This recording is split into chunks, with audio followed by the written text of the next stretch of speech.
All right, y'all. Summer league's over. The Portland Trail Blazers won it. I know we talked about it on the radio show, so we ain't gonna get too far into that. But shout out to all the players who showed up in summer league. Actually, he was telling me about the all summer league teams and MVPs. Yeah, I don't remember the team. I just know the MVP was Keegan Murray. He hooped from the moment he stepped on a summer league court, right? California Classic. Right. And he got the MVP. Right. And Keegan Murray is one of those players. He was drafted. NBA Twitter and NBA fans in general really didn't react to it positively. I don't know if because they thought he was a reach for anybody right there, or if it was because it was Sacramento making the pick, and it's one of the things where you're just not gonna like the pick Sacramento makes. Mm-hmm. Oh, excuse me, but yeah, he did. He showed up summer league. He showed out. He looks like summer league team. Maybe he's gonna be a piece on the Sacramento team to help them move forward. Right, and like you said, some people thought Ivy should have been that pick because some people, I've heard people, especially since the draft, like feel like he's the best player in the draft. Like I've heard some people saying that, but they thought he would have been a reach at number one, right? Especially with the talent that was there. But Ivy just really was, he's just really not a fit in Sacramento, honestly. They've drafted guards the last 4 years, right? 3 years. Yeah, go with something different. Go for it. They just traded the first round guard, you know what I mean? So you add him, he was a bucket. He looked his offensive moves look really fluid. So Sacramento, I mean, we'll see how he looks come preseason, work season, but they look like they may be okay. They got Mike Brown coming in. I'm not a fan of Mike Brown as a coach, but hey, we'll see what happens. But yeah, Keegan Murray came prepared to play. He definitely came prepared to play from the start. And I mean, after the first one, I was like, let's let these players shoot because he went off that first game and people went crazy. And I was like, let's see him play. And he kept backing it up throughout summer league. So definitely, I definitely think he looks like he's gonna finish, at the top of that rookie of the year race. So we'll see that. I'm John W.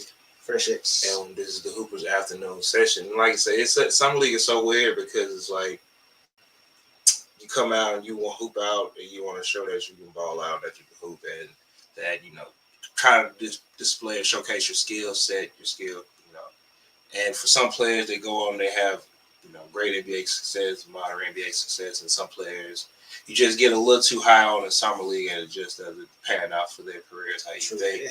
But like I said, I'm not going to speak negatively on those players who didn't, you just couldn't find your fit in the NBA or whatever. Yeah. But I do want to speak on players not necessarily playing in summer league. I think we spoken on this on here, or was that just how I said it for real?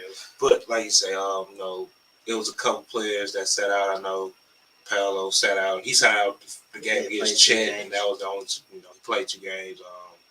I know Golden State. They said if Chet wasn't going to play for OKC, then James Wiseman and Moses Moody weren't going to play. And I feel like a lot of these players that aren't playing should definitely be playing because it's like most of y'all haven't really necessarily done anything to prove that y'all shouldn't be out here playing. Yeah, that makes sense. We did see that a lot in summer league. Like I said, Paolo played 2 games, and then Orlando pulled them.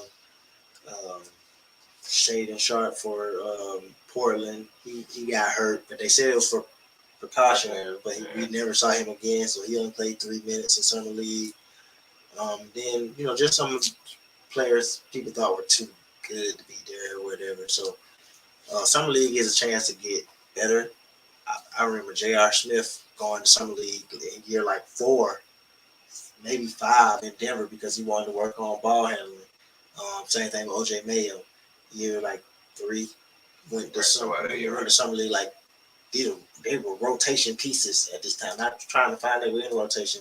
They were part of the rotation, part of the offensive game plan, and they chose to go to summer league to get better. So, I mean, that's just what you got to look at as a chance to get better, chance to play organized basketball, and more likely you probably playing pro-am or somewhere anyway. So why not run with your team, especially if you're a team that got players that or like I really like Josh Giddey playing because we know Giddey and Chet probably both going to be starting. So, hey, this is a chance. Let's build a relationship together because we in Vegas together.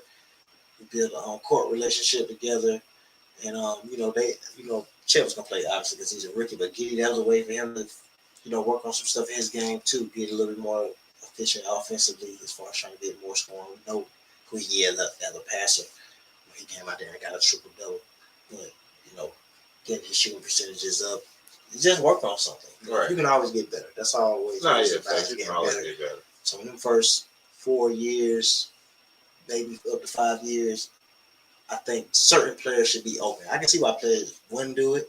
Like obviously, you don't expect Anthony Edwards to be out there, LaMelo, after you made the All-Star team and stuff like that. But I mean, you ain't made an All-Star team. You didn't make All Rookie. You wasn't Rookie of the Year. Like I feel like a lot of players like I would have liked to see Herb Jones out there. That's probably what kill people. Herb earned his minutes in the starting lineup. He kind of got his. I would like to see him. Kind of got him because Zion went there. So. And in the summer, he can work on some of those offensive skills that hadn't really caught up to his defensive skill set. Right. You got to expand your game some. In the summer league, this will be your chance for them to go through you to even show them like, hey, I got this in my game. Like I know Herb had a great rookie year. He had an amazing rookie year. But he ain't a rookie of the year. No, facts. Like at the end of the day, right? As great as first team all rookie, or was he second team? I think he was second team. I don't remember. But as great as as much people talk about his defense last year, it's not like he was all defense as a rookie. So, or people were saying he should have made all defenses as a rookie. Work to be done. Always don't think you're too good for summer league. Never too good. Shout out to the players that did play in summer league. I hate the summer league rings. I'm that guy. But I like the give the MVP in the all summer league teams, but the ring is just too much for me. Yeah, because it is. I ain't gonna get into it, but nah, it's definitely summer league is cool. It's always cool though. We can end it on summer league after this, but I also just appreciate how the player support too. I mean, obviously it's easy. People say it's easy because it's in Vegas. It's also if you're connected to the Players Association, it's Players Association meeting going on, the government meeting going on. So it's really a good time to network. No, I was gonna say I'm glad you brought that up because I feel like stuff like that is also important because I don't think people realize how many GMs and execs are in summer league. There. Everybody, because they're not just there for evaluating their own talent. They're also there. How do y'all think all these summer trades happen? When y'all think a lot of this talk go down? Or trades for this year, next year. No, they get approved quick because they're there. They can work stuff out. Summer league just as important in general for every level, from the players to the front office. Yeah, but it was cool to see players. They there and they pull up to the games. That's sit courtside and watch them. You even see some people interact. Like I saw Westbrook talking to some people on the Lakers. No matter how people think about that, I think that's cool. That show you connected with the team because you could just pull up, be a star. You don't got to pull up first of all, but you could pull up, just be a star, look good, have your diamonds out, not talking to nobody and dip. But some of them actually interacting with players on the court. Some of the players might not even be on the team, but still trying to get them a little game. So that's always cool. Right, for sure. All right, it's our obligatory Brooklyn Nets talk because I don't think we talked about the Nets that much this offseason. Yeah, we didn't. I don't think we got. We've dipped and dabbed, but more so we don't really. Whatever Kyrie and KD want to do is fine with us. But as more days come out, more rumors come out, more things that was said or things that weren't done. I don't know if you follow Scoop B, but I think he was on his podcast the other day. He said that before they hired Steve Nash, KD wanted Ty Lue, Kyle wanted Phil Handy because we know Kyle and Phil had the relationship in Cleveland. They still cool right now. Phil Handy as the head coach. Yeah, as the head coach.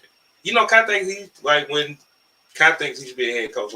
When a lot of jobs. I know a few people have shown that, but still, this is he hasn't even really made the transition. Which people have gotten head coach jobs. No, yeah, but he hasn't even really made the transition to being a coach. He's been a player development coach. Right now, yeah, but I'm not surprised. I do know they got that relationship. Then I didn't know KD wanted Tyler. Not surprising. Like I said, all this is legend. This is comes from Scoop B, and depending, I take all reporters like this with a grain of salt because how true some of this stuff never ends up being true. Yeah, I don't believe none of it, but it's cool. It's summertime, so it's cool to talk. It's cool to discuss certain things like this. Facts. Then of course, like I say, Brooklyn went ahead and hired Steve Nash. Then of course, he was also saying how Ty Lue was trying to reach out to Kyrie so they can smooth out their relationship if Ty Lue was become the head coach. And it's like I said, on the move from the Clippers. He got a good position. Well, no, I think before. Yeah, before. Oh, yeah, before when he would have been available as head coach. And I know you were telling me the other day. The Clippers thinking finals this year. I know you were telling me Jalen Rose them were saying that allegedly Kyrie never asked for a trade. Yeah, that's what Daniel Rose and themselves was watching Jalen and Jacoby. Can't remember who the report came from, who they said. Go back and watch it. It's on the podcast. Listen to it. But it was that Kyrie never demanded a trade, and he wouldn't mind even if he stayed in Brooklyn. They did trade KD. I just saw yesterday somebody said that KD really don't want to get traded. He tired of Kyrie, so he demanded a trade, forced him to trade. He's like, it's a different story. And this is why we never talk about it, because we go about talking about what happened to how ridiculous is some of this stuff. And I think sometimes that's the overall point to Kyrie. Like, I'm not saying this stuff. KD isn't necessarily saying this stuff, but y'all believe it because it's being reported. We're not going to do that. When KD said something, his agent, business partner directly submitted it to someone yesterday. Right. Like, but when you hear this stuff, and I know a lot of people go back to the Nets didn't, they didn't really care to be, a lot of people went to the Nets were fair and they didn't pick a side.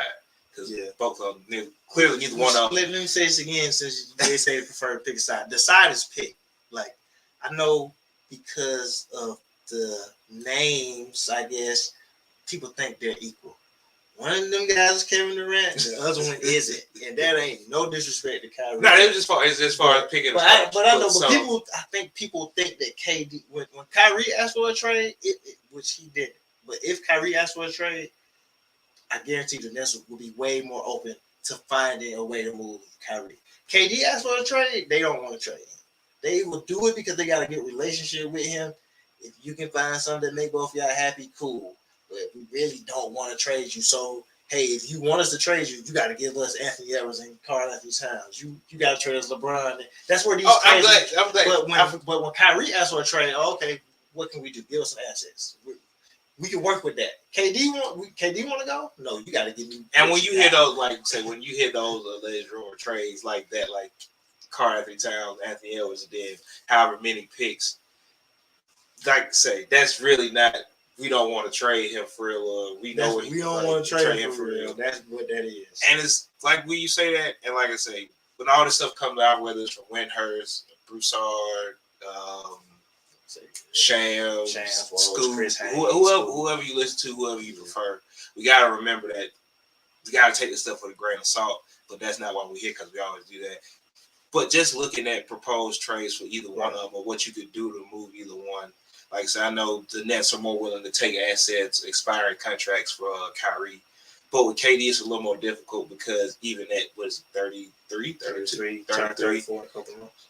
He basically, without injuries, he led the league in scoring last year, probably top 3 in MVP.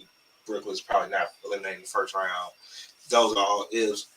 But we know for a fact before he got hurt in January, Brooklyn was in first place. Kevin Durant was leading the NBA in scoring, and he was the top 3 MVP candidate if you keep up with MVP through January the 15th or whatever. But when you speak of trade talks, like you say, one of the alleged trades was, they give us LeBron, another was Karl Anthony Towns and Anthony Edwards. And when teams are putting these packages together, they called Boston, asked for Jaylen Brown. They said Jaylen Brown, Jason Tatum. You got to give us both of them. Right. It's so difficult moving these players, and we always say this. It's not that they can't be traded, but when you're trading them, first you got what's the plan when we trade them? Are we rebuilding? Are we restarting? Are we retooling? Can we get a player up? Can we get one player of equal value, or do we need 2 players of equal value? If we set on getting these type of players, what are the picks we're getting with it? True. And I know one of them, of course, where everybody thinks KD is going, or where they thinks he want to go is Phoenix.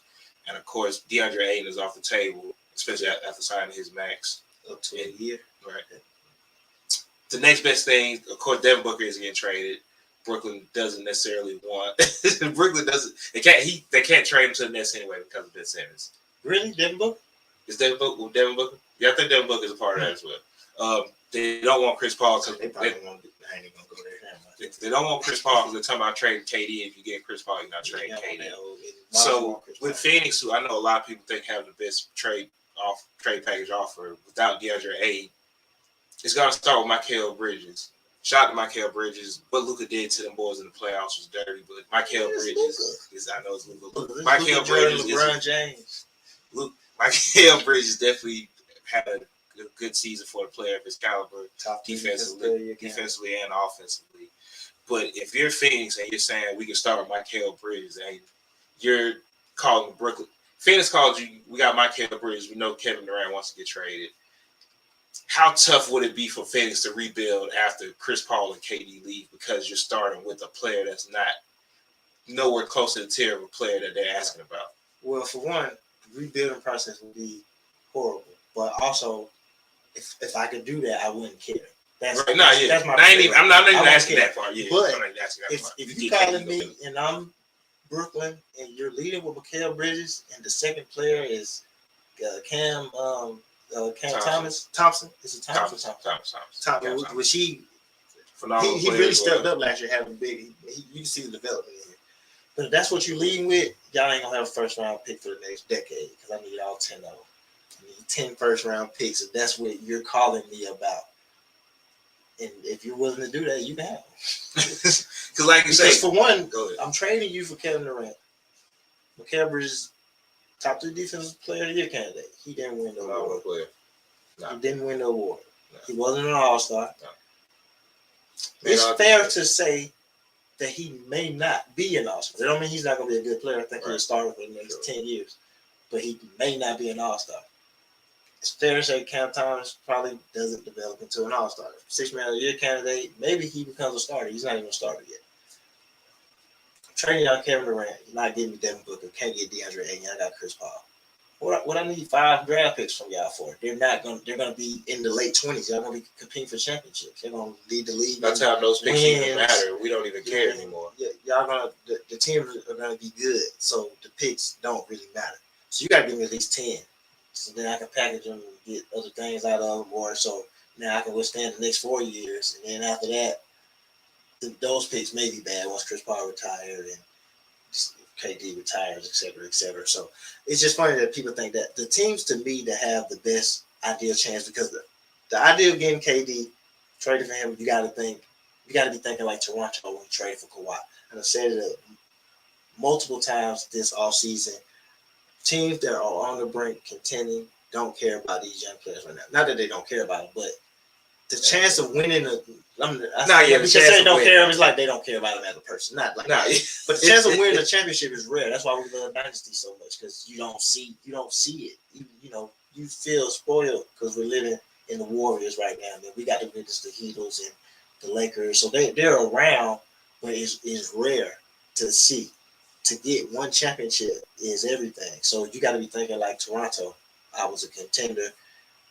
I have an all-star that I can trade and a young player, so I'm not going to destroy my team. Like, I like the idea of Toronto trading for KD because they could lead with around Pascal. Pascal obviously isn't on KD's level, but he was All-NBA this year. He's been All-NBA 2 out of the last 3 years. He wasn't an all-star this year, though, so obviously you're going to need more. So it's like Pascal, OG, and then now you're running with a team of like KD, Scotty Barnes. If I'm Brooklyn, I'd probably ask for Scotty Barnes over Pascal, which I wouldn't mind either. But I'm not giving you Scotty and Pascal because then it's like you're deteriorating the team. Right. So it's teams like that, like Boston, but because you're leading with Jaylen Brown. And you can get something done like without that. So that's just more so what you trade for with KD. Or unless you're Brooklyn and you just think, all right, if I trade KD, which you said earlier about, all right, what are we doing? If you just thinking full rebuild, now it's like who got the most draft picks, but also who got the most, and then that's when Phoenix come to play. But I've been hearing, like you said, Mikal Bridges, shout out homie Dez, you talking about Miami and Tyler Hero and Duncan. Like you calling about Duncan Robinson for Kevin Durant? Duncan Robinson got best of Max Strus, and he on $90 million deal. I guess it makes some money work. But it's all about what's Brooklyn's mindset. If you trade KD, does that mean they're going to trade Kyrie? So now we full rebuild? Or you just retooling, you want a team that's going to look good on the court. So I trade him like San Antonio did. You get DeMar. You still can make the playoffs. I think DeMar, did he make the All-Star game once in San Antonio? I think so, yeah. He's competing for the All-Star game. The team is still pretty good because they didn't necessarily just want to tank or whatever. So it's all about mindset. If you got a trade that's dealing with the role players, they're the leading candidates in that trade, and it don't consist of at least 10 draft picks, you're doing it wrong. If you don't got an all-star or all NBA player, and I ended with, like we said earlier, KD's coming off quite possibly more than likely. I think we all would agree his worst playoff series we've ever seen him play in, and still averaged 27. You ain't trading with no role players for Kevin Durant. And like I said, that's what that it is what it is, because if you're Brooklyn, I'm not going to allow myself to take role players for who is still one of 6 superstars. I'm being kind by saying 6. Ryan, Steph, KD, Steph, Giannis. Because I don't know. I know Jokic has 2 MVPs. He's been to a conference finals. Superstar. Ain't nobody banning no Jokic jerseys. They got him in Denver, but they ain't wearing. They ain't wearing, man. Sometimes and sometimes back-to-back MVP. And as Luka's, he's teetering. He's right there. He's getting there. He's getting there.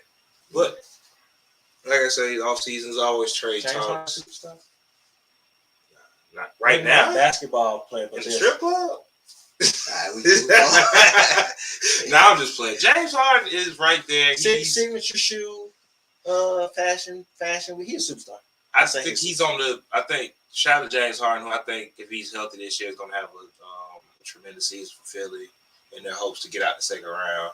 But I think he's on the diminishing side of superstar, not because of him on his off court thing. He was a legit superstar, but now the play kind of goes. Because at the end of the day, I 100% believe he did have. It was something wrong with his hamstring. Yeah. But I also 100% know that he got in play. He don't work out, and he doesn't. I've said this before. Me and you talked about this. He doesn't work out. He plays basketball, and he does his training drills, shooting, ball handling, footwork. Hopefully, he got like a slick time when he do. But his thing is, I'm gonna play because I want to get in playing shape. I want to feel a certain way on the court, and a scale can't tell me how I feel on the court. It's and you can Carmelo's like that as well, way because you can see at the end of the year he looks gassed, but it's because he don't work so much of his playing fat off that is like. That's why he's making it a purpose to be in shape right now. Right, because last time when have you ever seen a workout video of James Harden in the summer? No, like it's usually like I know he go running. I know he would do his hikes and stuff like that. But James Harden is mostly a skills person. So with that, and his skills aren't diminishing, but there's so many other players that's just as good as him that can move their feet in front of him because he's not as quick as he was 5 years ago when he wasn't even that quick then. It's just kind of dimension a little bit. I think he's still going to have a good season for Philly helping them. 25 and 9 next year. 25 and 9? 9 assists? Yeah, it was 11 this year. Oh yeah, you're right. 25 10 or 11. I mean, that's what they're going to need, honestly. Yeah, 20. Because they didn't shout out to Tyrese Maxey, shout out to Tobias Harris. I don't have to mention Joel Embiid just being there. Not even for the season, for the playoffs. James Harden. Because I don't want to hear, he's playmaking. No, he's not. He's being super unaggressive, and he's letting Tyrese Maxey be the lead guard without being the point guard. Yeah. And I'm still a James Harden fan. I'm a fan of every left-handed player ever. But he got a real passive aggressiveness about him when he feel like he could take a step back or when he want to take a step back. And he did that a lot with Tyrese Maxey because some things just didn't work offensively for him this past year. That's why they're working out this summer, though. So that's good to see. But other than that, real quick, some lighthearted stuff. I hope the NBA and Nike do something about these jerseys because Utah Jazz is terrible. I like the black one. I like all of them except for the highlighter. The color's not the problem. It's more of the design to me. The color, that black is cool. Like I said, that highlighter one is whack because when has that ever been Utah color? The Atlanta jersey that might be or might not be real. I didn't necessarily like that one. Cleveland jersey is nice. Orlando jersey is nice, but it's like you can't really mess up the Orlando Magic. The only time Orlando Magic had bad jerseys was when Dwight was there because they took the pinstripes off and they didn't have a black jersey. It was just simple. Yeah, he had a black jersey. Dwight played in the black, not the whole time he was there. But when they went to the finals, he had a black jersey. That's the only reason they went to the finals. He had a black jersey then. So yeah, you can see they're going with a lot more like kind of simpler looks. I don't mind them. I don't want every team to have that. I don't mind certain teams having it. Especially since the team gets so many alternate jerseys, Right. They got a chance to do some things with those jerseys. And I think the Utah Jazz, like they really went all in on making the throwback look so much like the other ones. I think maybe that's why the regular ones are so simple because they're gonna be in the John Stockton, Byron Russell. I ain't saying that other guys' names, jerseys. More often than not, right? Greg Ghoster tag. They're gonna be in their jerseys. Shannon Anderson. Shout out to Shannon. That's what I should. John Stockton, Shannon Anderson. Shout out to Shannon. Because I don't even want to mention John Stockton because he. The Shannon Anderson, Byron Russell, Darren Williams didn't play in those jerseys. Nah. Hey, Utah, y'all need better players. Shannon Anderson. He played. What's my guy? Jeff Hornacek. Jeff Hornacek. Jeff's cool, right? Yeah, He's cool. Jeff ain't Jeff. I think so. I think Jeff's cool. Jeff is cool. Jeff Hornacek. Deshaun Stevenson, he played in that jersey. Danielle Marshall played in that jersey. Did jersey. Deshaun Stevenson? I was trying to think. Did Deshaun Stevenson play that? Or he did. He did. Okay, yeah. You got a year in that one. Yeah. So okay.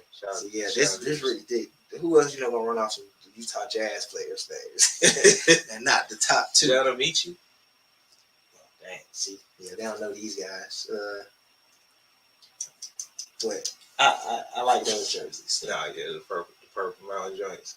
Yeah, it is. But other than that, you got anything else? Damn, man, hear all that we was out. It was something else, but I'm just gonna kind of end it there. Just as always, appreciate the viewers, appreciate everyone that check out the pod, appreciate the subscribers on YouTube. You can find us anywhere podcasts are available: Apple, Google, Spotify, iHeartRadio, all those cool places. Go to YouTube, subscribe, search Hoopers Pod. You can watch this over. You can watch some old stuff, podcasts on there. Everything is on there. Summer sessions, we got them coming soon. Got one in the works this weekend. Well overdue. Looking forward to that one. Already got some completed. We're just gonna drop them all at once, like a mixtape. Oh, facts. And don't forget to check the Twitter because been dropping the video. Oh yeah, he did. The best one so far. I always like anytime somebody talks about Mahmoud Raouf because he got blackballed out the NBA because he's. I made sure I went back and put that in there. They blackballed him out the league. They're gonna say he was too small. He wouldn't get it done. He started averaging 19 his second year. As a child of Jeff, called him a generational scorer in college. 30 as a freshman, 32 as a freshman. Still a record. Always gonna be a record. Nobody coming in college averaging 32 till my son go to college, but he's probably not going to college because he's going pro. Let's go there real quick. I know I'm doing a rapid fire. I just want to say shout out to Adam Silver for finally, because initially he was for raising the age limit. Now he thinks that it's fair to start lowering it. In a couple of years, the NBA Academy is a dream. The NBA is going to look really different, and I think the NBA is on the right path of doing that. Shout out to Adam Silver. Adam Silver is the best commissioner. I know people think that he's too soft sometimes, but these are grown men and they're partners. So, right. David Stern treated them like they were his employees, and that's not what it is. They are partners with Adam Silver. Adam Silver is the best commissioner in sports history. So that's all I got, though. Appreciate everybody that's getting on the summer sessions with us. Like I said, we got something that we're gonna drop. We're gonna drop them all at once, like mixtapes, literally. They don't drop it once like mixtapes. You just have to go back and watch Netflix style. We ain't dropping them every Sunday like HBO. Nah, when they whole shebang one time. We get all of them done. Yeah, y'all. It's kind of like a mixtape. Literally, that's why it's called the summer series for real, because that's what it is. And it's just something so we can get people included because we like doing the afternoon sessions by ourselves. We don't want y'all on here with us because we don't like y'all, but we don't like y'all like that. Nah, y'all ain't welcome to the afternoon session. You gotta bring your own crew to that one. But you're welcome on everything else. Yeah, for sure. But real quick, like you said, just speaking on that, because we're trying to get out of here. If you got a son or a daughter, and you want them to get into basketball, or you think you want them to play basketball, definitely get them, start looking forward to that Junior NBA Academy if it's one of the cities. I ain't got the list of the cities in front of me right now, but definitely look into that. Because we remember as being kids, the Junior NBA has always been a thing. It's always been a thing, but it was a joke. It was as kids that grew up in the hood. It was for the less fortunate kids, the kids that could hoop. Not even the rec ball kids. We played rec ball where you pay Everybody gets to play 2 quarters, but It was something to keep realistically, we only played rec ball because you couldn't play school ball at the time. As soon as we could play school ball, we was on school teams. Junior NBA was the players that couldn't play on none of those teams, and it's about to become. Which is funny because just imagine how many players of our age went through the junior NBA and are in the league now. But then imagine how many players didn't because the junior NBA wasn't a serious thing for I ain't gonna lie. Our age, I'm not gonna say it was many, but the next group of players, the last couple of years, they've been in NBA academies. You could probably find some photos of them there. Sees the bigger but picture. When we was younger, I want like DeMar and like we went on. DeMar DeRozan was in my class. Drew Holiday. I also think AAU was better than junior NBA back then. Way better, and that's where it's gonna go because people have been getting on the AAU and stuff like that. Shout out to Adam Silver, best commissioner in sports history. John W. Fresh X. This was the afternoon session.